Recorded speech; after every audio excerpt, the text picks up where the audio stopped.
Society at the university, and I'm proud to introduce Mary Mazi, who is a writer, broadcaster, human rights activist, a spokesperson for One Voice for All, and a number of other organizations, and she'll be speaking under the title Apostasy, Blasphemy, and Free Expression in the Age of ISIS. The way that we'll do questions at the end will be I'll come up and I'll point to anybody who wants to ask a question, and then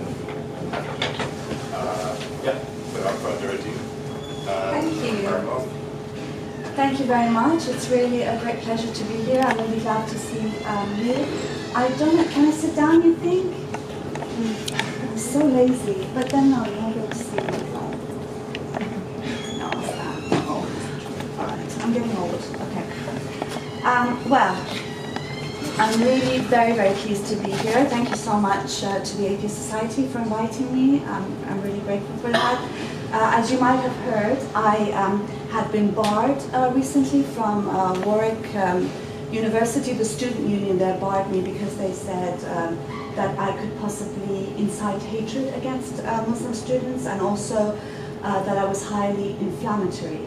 And the same thing happened at Trinity College Dublin. Of course, last month I got to speak at both universities. And of course, today I saw the ISOC here had raised concerns that my speaking here would violate their safe spaces, which I actually find quite funny, because if anyone needs a safe space, it is ex-Muslims and those of us who are facing threats and intimidation as a result of leaving Islam. Now, for me, I think these are very serious accusations, and I think it's a problematic accusation because it's based on the conflation of criticism of Islam, which is a belief, and criticism of Islamism, which is a religious right movement, versus, of course, bigotry against Muslims, who are people like anybody else.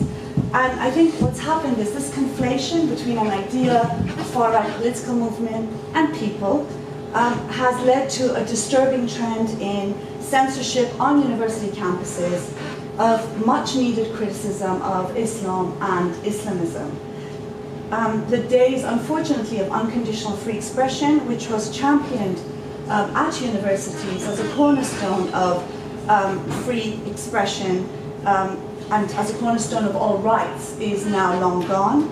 And it's no longer unconditional free expression that seemed to be intrinsically good, but a defense of censorship as well as self-censorship. Of course, as the writer Kenan Malik says, no one puts it that way. No one says that they're pro-censorship, not even the worst regimes. But he does go on to say that I believe in free speech, but this may well be the motto of our times.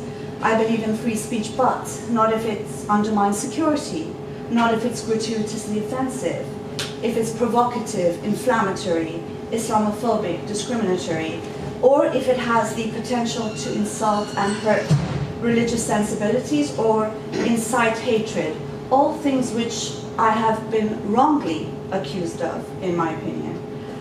In particular, criticism of Islam and Islamism is seen to be so harmful as to be equated with bigotry against Muslims. Though, of course, this isn't the case in the same way that criticizing Britain First or the EDL or criticizing Christianity is not the same thing as bigotry against Christians. Postmodernists, such as the Guardian's David Shariat Madari, consider criticism of Islam so antisocial that it's even dangerous. Something, by the way, that his Ayatollah friends in Iran also say, as do the Saudi regime or the Pakistani government.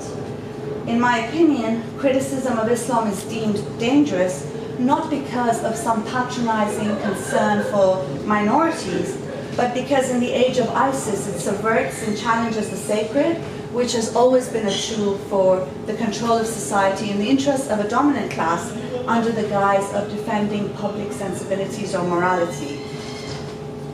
Criticism of Islam challenges religion and political power and opens the space for dissent where none is permissible. Oh, sorry. Ironically, critics of religion like myself have never been free to express themselves.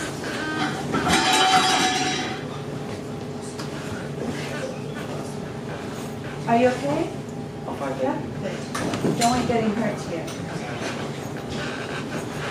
There's some seats around. You can sit there. Go ahead, take a seat. I'll wait for you guys. Come here, come here. No, you stay over there, bro. You come here. Sorry. You don't have to apologize. I'm not apologizing. Yeah. Excuse me? No, I do mind.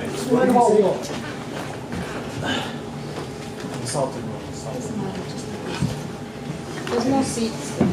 Ironically, critics of religion, as can be seen, like myself, have never been free to express themselves, yet we're the ones who are deemed harmful and inciting hatred, when in fact it's the opposite.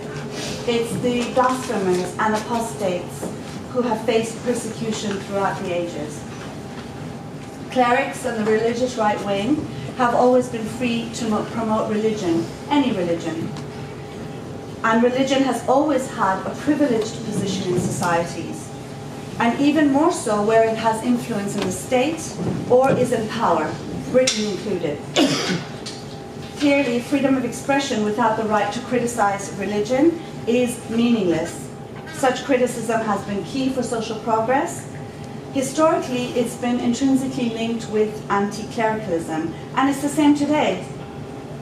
This is a drawing by a hijabi Egyptian cartoonist, Douala Ak, who is opposed to Islamists and extremism and thinks that women's rights and equality are more important than the religious right. Criticism of Islam and the state are analogous in many cases, like Saudi Arabia, like the Islamic State, or Iran, where anything from demanding women's equality or trade union rights, or condemning sexual jihad and the so-called Islamic Cultural Revolution in a place like Iran, where they purged universities and banned books, or purified higher education. These can be met often with arrest, imprisonment, and even the death penalty. Of course, there's a distinction between Islam as a belief versus Islamism, which is a far-right political movement. I think some of the ISOC members will know what I mean by Islamism as a far-right I think you insulted the whole ISOC. But Islam isn't, unfortunately, people have a right to religion. Unfortunately, the right to religion is not just a personal belief in this day and age. It plays a political role in the form of laws and policies, and as states and extreme right-wing political movements. When the religious right are in power, religion is at the center of the struggle for change, as the Iranian Marxist Tami Taqvai has said. So if you want to end equality between, defend equality between women and men, or you want to end male guardianship rules, for example, which is the rule where women cannot travel without the permission of a male guardian, you will inevitably come face to face with religion. If you want gay rights, if you want the right to organize 1st of May rallies, or the right to strike, you will eventually confront religion.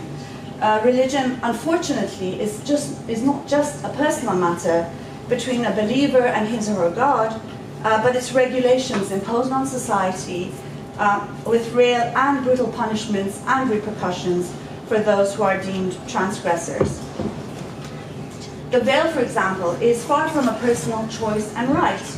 Socially speaking, on a mass scale, it's enforced through compulsory veiling laws, acid attacks, imprisonment, fines, as well as pressures which look upon unveiled women as whores, immoral, and sources of fitna in society.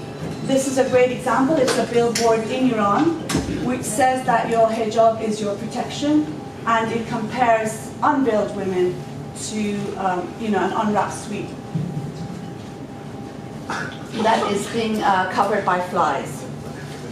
Now, clearly, this is not something that's only relevant to women living in the Middle East or North Africa and so on, because even, for example, in Britain, calling women who are not properly veiled, calling them hijabis, are very much part of that pressure that women are facing. Under such circumstances, criticism of religion is key for the defense of rights and equality. It's also a critical necessity in order to dismantle and undermine the sacred and its political role. And it's not just about religion's role over there. After all, Islamism is a vast global network with huge reach across the world. To give you an example, you've got the Islamic regime of Iran sentencing an artist, Atina Farahani, to 12 years in prison for a cartoon and for illegitimate sexual relations short of adultery, merely because she shook hands with her lawyer. And it violated the gender segregation rules in Iran. And of course, here in Britain, you also have Universities UK, which is a regulatory body for universities, endorsing gender segregation. Of course, that's now been withdrawn as a result of protests. And student organizers advising women not to shake hands with Islamist speakers because it offends their culture. Which of course I find quite offensive, that as a woman, a man cannot shake my hands. Islamism as a political movement is a global killing machine. That's exactly what it is. That affects people's lives everywhere. Islamists will hack beloved Bangladeshi bloggers to death in Bangladesh, whilst placing Bangladeshi bloggers who are based in the UK on an international death list. And of course, lovely British jihadis. Questions at the end, lovely please. British jihadis. Is it really funny that people get hacked to death? It's really funny, but Yeah, it is. I know. silly. I know it's funny for you. But But also you've got Again, lovely please, British questions jihadis again. killing beautiful boys well. like Mohammed and Wazi, killing for ISIS, while UK-based organisation Cage Prisoners promotes defensive jihad. Limiting free expression to that which is acceptable to ISOCs and Islamists is basically limiting expression to what is deemed acceptable by those who have power. And it